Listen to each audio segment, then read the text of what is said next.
तपबल का क्या महत्व होता है। तप से किसी भी प्रकार की सिद्धि को प्राप्त किया जा सकता है। आज की कथा में हम यह जानने का प्रयास करेंगे। जय हिंद साथियों, मैं आपका साथी रघुवंश, संयोजक विश्व का सबसे लंबा तिरंगा समिति। मित्रों, आज श्री रामचरितमानस अक्षरशः कथा ज्ञान यज्ञ के अगले दिवस में पृष्ठ संख्या 76, दोहा संख्या 70 से आगे बढ़ेंगे। पिछले दिवस में हमने देखा कि किस प्रकार से नारद भगवान माता पार्वती जी के वहाँ पहुँचे थे और उनके पिता और माता दोनों लोगों के सामने उनके भाग्य को बताया और ये भी बताया कि इस प्रकार का गुण तो भोलेनाथ में है और यह तप से मिल सकता है। आगे देखिए आज की कथा में क्या कहते हैं, किस प्रकार से माता जी तप करती हैं और तप करके भोलेनाथ को पाने का प्रयास करती हैं। गोस्वामी जी लिखते हैं, कहीं अस ब्रह्म भवन मुनि गयऊँ, आगिल चरित सुनहु जस भयऊँ। पति ही एकांत पाई कह मैना, नाथन मैं समुझे मुनि बैना।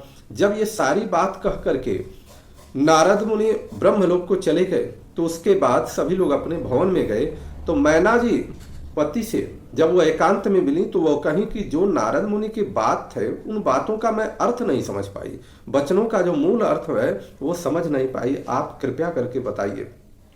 जौ घरु बरु कुलु होई अनूपा, करिय विवाह सुताय अनुरूपा। नत कन्या बरु रहूं कुंवारी, कंत उमा मम प्राण प्यारी। जो हमारी कन्या के अनुकूल घर बर होगा, उत्तम कुल होगा, उसी से हम विवाह करेंगे, नहीं तो यह कन्या हमारी उमा कुंवारी ही रहेगी, हम विवाह नहीं करेंगे। यह हमारा संकल्प है, हमारा स्वाभिमान है। पार्वती मुझे सबसे प्राणों से प्यारी है। जौ न मिली बरु गिर जहि जोगु, गिर जड़ सहज कहीं सब लोगु। सोई बिचारी पति करे हूँ विबाहु, जेहि न बहोरी होई उरदाहु। यदि पार्वती जी के योग्य वर न मिला तो सब लोग कहेंगे कि पर्वत स्वभाव से ही मूर्ख है, जड़ है। और हे स्वामी, इस बात को विचार कर ही विवाह कीजिएगा जिसमें फिर पीछे पश्चाताप न करना पड़े, संताप न हो, दुख न हो।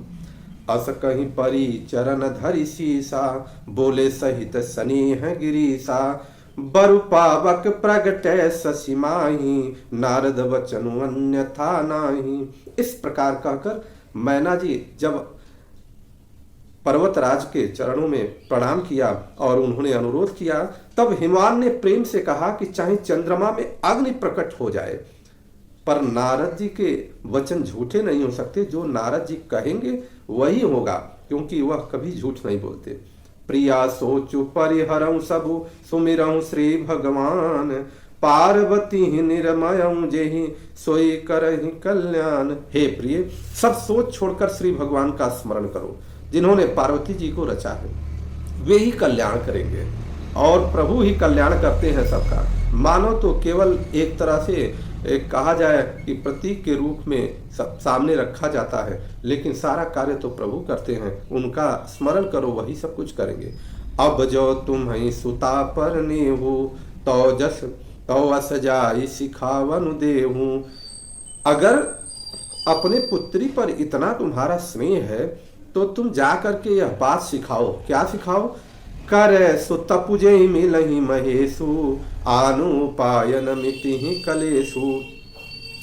ऐसा तप करे जिससे शिव जी मिल जाए, दूसरे उपाय से यह क्लेश नहीं मिटेगा। कोई भी दूसरा उपाय करने से यह दुख नहीं जाएगा। क्यों?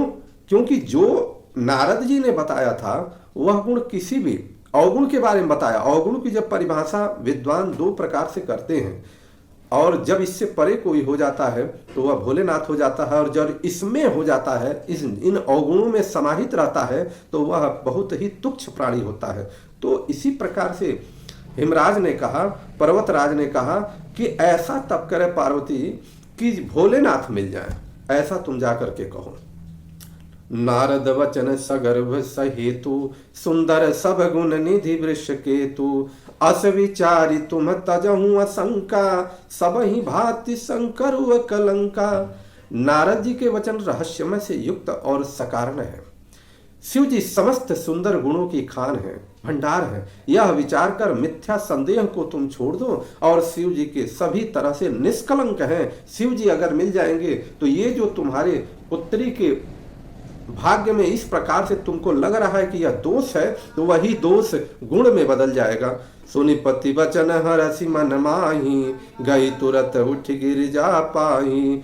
उमहि विलोकि नयन भरे भारी, सहित स्नेह गोद बैठारी। पति के वचन सुन मन में प्रसन्न होकर मैना उठकर तुरंत पार्वती जी के पास चली गई। पार्वती जी को देखकर उनकी आंखों में आंसू भर आए। उसे स्नेह के साथ गोद में उन्होंने बैठा लिया और बैठा करके बार ही बार लेती उरलाई, बार बार वो हृदय से लगा रही हैं। गद गद कंठ न कछु कही जाई, और उनका कंठ रुधा हुआ है, गदगद है, गला भर गया है, उससे कुछ वह बोल नहीं पा रही हैं। जगत मातु सर्वज्ञ भवानी, मातु सुखद बोली मृदुबानी।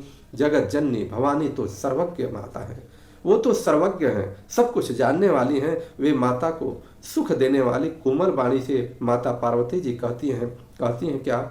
सुनहि मातु मैं दीखय सपन सुनावहु तोहि, असुंदर गौर सुविप्र बर अस उपदेश मोहि। माँ सुन, मैं तुझे सुनाती हूँ। मैंने ऐसा स्वप्न देखा है कि मुझे एक सुंदर गौर वर्ण श्रेष्ठ ब्राह्मण ने ऐसा उपदेश दिया है। किसी गौर वर्ण श्रेष्ठ ब्राह्मण ने उपदेश क्या दिया है कि करही जाई तपु शैल कुमारी, नारद कहा सुनित्य विचारी। उन्होंने कहा है, हे शैल कुमारी, जा करके तप करो, जिस प्रकार से नारद जी ने कहा है उसको विचार करके तप करो। मातु पितहि पुण्य मत भावा, तपु सुख प्रद दुख दोष न सावा। अब फिर यह बात तेरे माता पिता को भी अच्छी लगी है। तप सुख देने वाला और दुख दोष का नाश करने वाला है।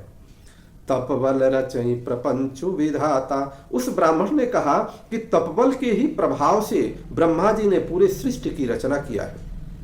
तपबल विष्णु सकल जगत्राता, और उस तपबल के ही प्रभाव से भगवान विष्णु पूरे सृष्टि का पालन पोषण करते हैं। तपबल शंभु करहि संघारा, और इसी तपबल के प्रभाव से शंभु अर्थात भोलेनाथ सबका संहार करते हैं। तपबल से सुधर ही मई भारा, और जो शेष जी हैं, शेष नाग हैं, वो तपबल के ही प्रभाव से वह पूरे इस ब्रह्मांड को, पूरे पृथ्वी को अपने मस्तक पर धारण किए हुए हैं। तपयाधार सब सृष्टि भवानी, करहि जाहि तप असि जिय जानी। तप आधार सब सृष्टि भवानी, पूरे सृष्टि का मूल आधार तप ही है। हे भवानी सुन लो। अकर ही जाई तप अस जिय जानी, और ऐसा जान करके जा करके तुम तप करो। सुनत वचन विस्मित महतारी, सपन सुनायो गिरी हकारी।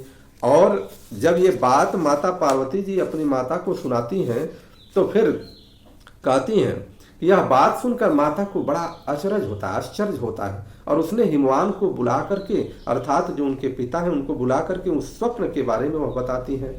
मातु पिता ही बहुविधि समुझाई, चली उमा तप हित हरसाई। माता पिता ने बहुत प्रकार से उनको ज्ञान दिया, समझाने का प्रयास किया और खूब समझाया, और यह सब ज्ञान लेकर के पार्वती जी तप करने के लिए चल पड़ी। प्रिय परिवार पितायर माता, भय विकल मुखयावन बाता। प्यारे कुटुंबी पिता और माता सब व्याकुल हो गए, किसी के मुंह से बात नहीं निकलती है। कारण कि अब माता जा रही हैं, माता पार्वती जी अपनी माता को छोड़ करके तप करने के लिए जा रही हैं इतनी कम उम्र में। वेद शिरा मुनि आई तब, सब ही कहा समुझाई। अपार्वती महिमा सुनता, रहे प्रबोधि पाई। तब वेद शिरा मुनि ने आकर के सबको समझा कर कहा पार्वती जी को कि महिमा सुनकर सबको समाधान हो गया, जो संदेह था, जो दुख था, सबका समाधान हो गया। इस प्रकार से अब माता जी वन को चलती तप करने के लिए। अब आगे क्या होगा, आगे अगले दिन। आप सभी लोगों का दिन शुभ हो, मंगल हो। बोलिए माता जानकी की जय।